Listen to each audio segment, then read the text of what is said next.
the most dangerous thing in your checked bag wasn't a weapon, but a can of hairspray? Sounds silly, until a bride showed up late to her own wedding flight because one aerosol can set off security. Batteries look like fire hazards, protein powder looks like cocaine, and that pretty seashell? A biohazard. In the US, it's just confiscated. Abroad, you're in a back room watching your plane take off. These aren't extreme cases. They've wrecked honeymoons, derailed business trips, and cut short family reunions. I nearly learned that lesson the hard way myself.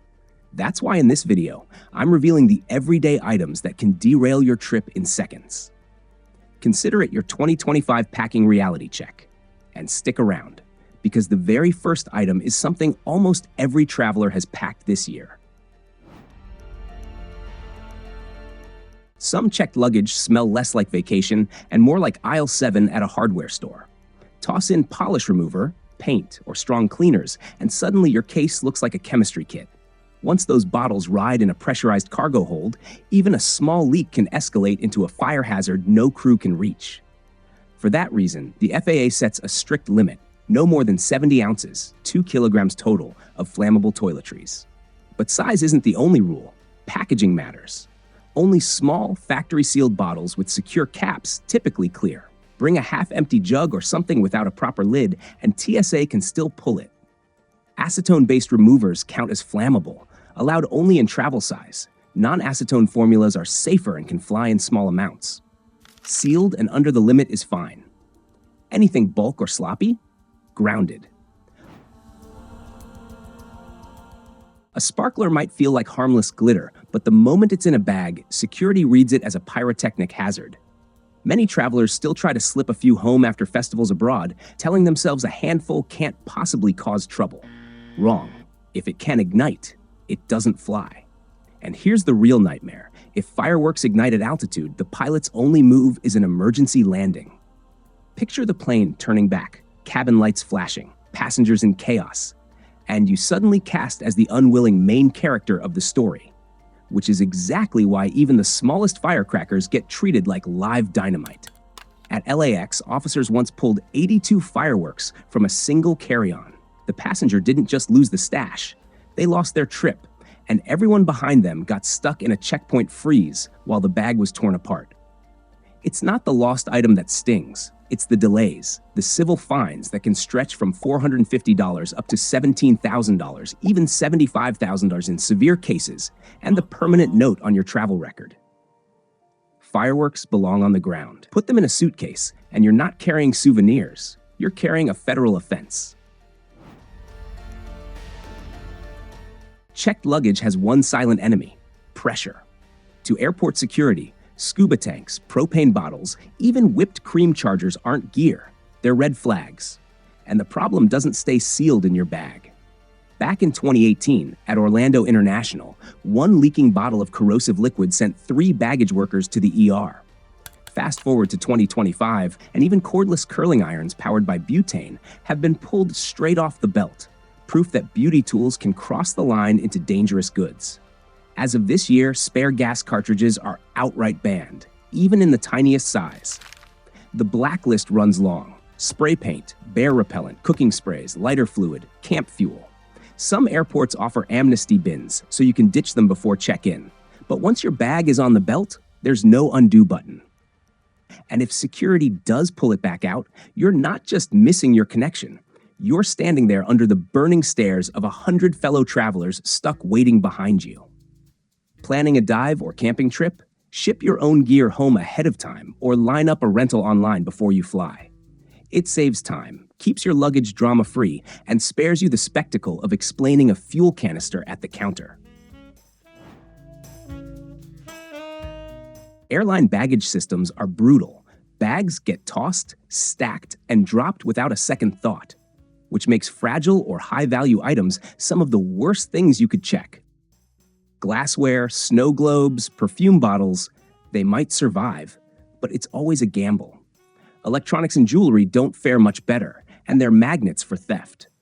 Airlines only cover limited value for checked bags, roughly a few $1,000s at most, and claims are often denied if the item wasn't declared as fragile. One traveler found out the hard way. A $200 bottle of perfume shattered after TSA inspection. Not from carelessness, but because bags are treated like cargo, not presents. If something matters, carry it. If it must be checked, wrap it like a fortress. Layers of clothes or bubble wrap, dead center of the suitcase, and always slap on a fragile tag. Oversized pieces like TVs or artwork? Some travelers literally buy a seat for them. Yes, a boarding pass printed just for a flat screen. And gifts? Pack them unwrapped. Security will open them anyway, put it in the hold, and odds are it won't come out the same way it went in. Flying home with frozen salmon or a box of Parisian macarons? Dry ice can keep them perfect the whole way. But did you know it's one of the most tightly regulated items in airline baggage? The allowance is tiny, 5.5 pounds, 2.5 kilograms per passenger total, and that applies whether it's in your carry-on or your checked bag. The container can't be sealed shut. It has to vent CO2 as the ice sublimates. And there's one detail most people forget. Your bag or box must be labeled dry ice or carbon dioxide solid with the net weight clearly written. Miss one of those steps, TSA can flag your bag before it ever reaches the belt. In some cases, the bag doesn't just get opened, it gets pulled from the flight entirely. This is the part that quietly ruins bags every week. Skip even one small step, and the fallout can be worse than you think. Let me tell you about two real cases I came across. The first case was smooth sailing. A traveler packed a small hard cooler with 2 vacuum-sealed fillets and a neat 2-kilo block of dry ice. He left a gap for venting, taped on a card that read, "Dry ice 2.0 kilograms frozen seafood," and told the check-in agent. 10 seconds later, bag accepted, no issues. But the second case, oh boy. Same idea, but this passenger used a styrofoam box, taped airtight, no label. That bag rolled back out with a bright orange tag, followed by a long, frustrating back and forth while their ice cream turned to soup. The lesson? If you're packing food, freeze it, label it. And quick quiz, did I remember the label? Back in 2009, a student named Nick George packed a book critical of U.S. foreign policy and a stack of Arabic flashcards for his flight out of Philadelphia. What he thought of as simple study material was read very differently by security. Officers treated it as a potential threat, and that misunderstanding was enough to put him in handcuffs for nearly 5 hours. But the curveball is, books aren't the only things that get flagged. Cultural and religious items can cause even bigger heartbreak. Officers aren't cultural experts. They only see shapes and densities on a scanner. A ceremonial knife can look like a weapon. Ritual powders can mimic explosives. Even bundles of incense can trip alarms when staff don't recognize them. So what's the fix? If the item is irreplaceable, ship it insured instead of rolling the dice at the airport. If you carry it, add context in a way officers can understand quickly. Photos showing its ceremonial use, a brief printed description, or even a customs declaration form filled out in advance. A vacuum-sealed salmon or a wheel of cheese might feel like the perfect souvenir until it leaks in the hold. Airlines treat that as a biohazard, and customs in places like Australia, New Zealand, the US, and Japan often ban fresh meat, fruit, or dairy outright. Most of the time, it never makes it past the border. Sharp items bring a different headache. Small scissors or short kitchen knives, packed safely, are usually fine. But longer blades, swords, or firearms get flagged fast unless every rule is met. Wrapped, locked, unloaded, declared. Security doesn't grade intent. The monitor just shows a blade. The safe play? Skip packing perishables altogether and place an order with a local supermarket before you fly. You'll land to fresh food waiting at your door. No customs drama, no fishy suitcase. And as for blades, follow the rules to the letter, or that souvenir may end its journey in an airport incinerator instead of your kitchen. Newsweek once put a chainsaw on its list of the top 10 strangest TSA confiscations in 2021. But 2025 brought an even weirder one. On Reddit, a traveler at Portland, PDX, said her wooden rolling pin was confiscated because it could be used as a weapon. Turns out, in the eyes of security, a rolling pin isn't for cookies, it's for combat. The stories pile up. Saws and camp stoves pulled for leftover fuel, oversized hammers pulled for sheer bulk. But not everything spells trouble. I once packed a wrench wrapped in a towel, Smooth as can be, no questions asked. The difference? It was small, clean, and safely padded.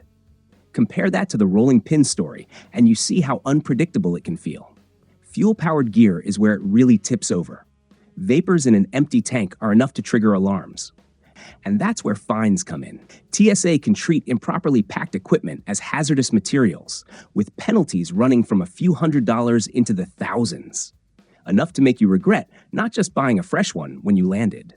So here's the balance. The everyday hand tools you prep well usually fly just fine, but bulky, sharp, or anything that smells of fuel? That's asking for drama. The savvier move is to drain it, clean it, cushion it, or just grab a replacement at your destination. Better to buy a new hammer at Home Depot than to watch your old one vanish into a TSA bin. Lithium batteries are everywhere. Laptops, cameras, drones, even that sleek suitcase with a built-in charger. But on a plane, placement is everything. In the wrong compartment, the same cell that powers your gear can turn into smoke in a cargo hold no pilot can reach.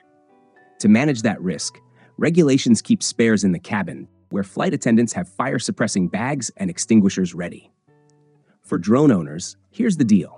The body of the drone can go in checked luggage, but the batteries must ride in the cabin. FAA and TSA don't care if they're at 100% charge or half. What matters is watt hours. Under 100 wubbers, you can carry as many as you like. Between 101 and 160 watt hours, you're capped at 2, and most airlines want approval in advance. Pro tip, cover the contacts with tape or slip them into protective sleeves to prevent a short. And if your drone has GPS, switch it off or into airplane mode before you fly. Safer for you, smoother for the crew. Now, about smart luggage. These futuristic bags with USB-P ports and GPS trackers sound great until the battery is welded inside. At that point, the bag isn't allowed, checked, or carry-on. Airlines have turned people away at the counter for showing up with $400 smart cases that couldn't be cleared. Seasoned flyers handle it by choosing a bag with a removable battery, then just popping it out at check-in. Keep the cell in your carry-on, and the bag goes under the plane without drama. Keep batteries where you can see them, and they'll never be the reason your trip gets grounded. And stick around, because the next item might surprise you even more. The one bottle in your suitcase that can turn your luggage into a rolling bar cart. Think you can check any bottle of booze you score duty-free? Not quite. Airlines don't just count bottles. They judge booze by its punch. Beer and most wine, under 24% ABV? Go wild. The system doesn't care. Anything stronger, say whiskey, rum, tequila, falls into the 24 to 70% zone. And well, you're capped at 5 liters per passenger, still sealed in retail packaging. Try sneaking in something stronger than that. Everclear, overproof rum. And it won't just raise eyebrows, it won't even make it onto the plane. One passenger checked a pricey bottle of bourbon, wrapped in a sweater. Halfway through the trip, it shattered. When the bag hit claim, the smell wasn't just whiskey, it was like the carpet of an old dive bar. Worse, the stench spread to nearby suitcases, earning him a chorus of glares from fellow travelers.